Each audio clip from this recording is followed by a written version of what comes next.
Gimli started, and then stood still as stone, staring, while the old man sprang up the rough steps as nimbly as a goat. "Well met, I say again," said the old man, coming towards them. When he was a few feet away, he stood, stooping over his staff with his head thrust forward, peering at them from under his hood. "And what may you be doing in these parts?" An elf, a man, and a dwarf, all clad in elvish fashion. No doubt there is a tale worth hearing behind it all. Such things are not often seen here.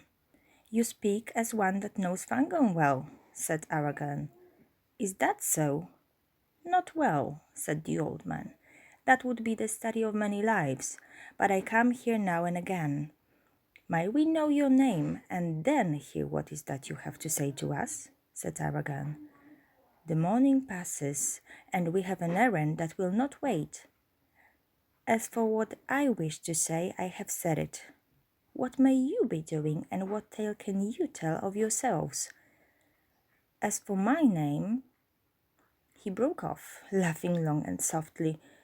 "My name," said the old man again. "Have you not guessed it already? You've heard it before, I think. Yes, you have heard it before. But come now, what of your tale?" The three companions stood silent and made no answer. "There are some who would begin to doubt whether you weren't fit to tell," said the old man. "Happily, I know something of it. You are tracking the footsteps of two young hobbits, I believe." "Yes, hobbits. Don't stare as if you had never heard the strange name before. You have, and so have I." Gimli's head went at once to his axe haft. Aragorn drew his sword. Legolas picked up his bow. The old man took no notice, but stooped and set himself on a low flat stone. Then his grey cloak drew apart, and they saw beyond doubt that he was clothed beneath all in white. "Saruman!" cried Gimli, springing towards him with axe in his hand. "Speak! Tell us where you have hidden our friends. What have you done with them? Speak, or I will make a din in your heart that even a wizard will find it hard to deal with." The old man was too quick for him. He sprang to his feet and leaped to the top of a large rock. There he stood, grown suddenly tall, towering above them. He stood, his hood and his grey rags were flung away. His white garment shone. He lifted up his staff, and Gimli's axe leaped from his grasp and fell ringing on the ground. The sword of Aragorn, stiff in his motionless hand, blazed with a sudden fire. Legolas gave a great shout and shot an arrow high into the air. It vanished in a flash of flame.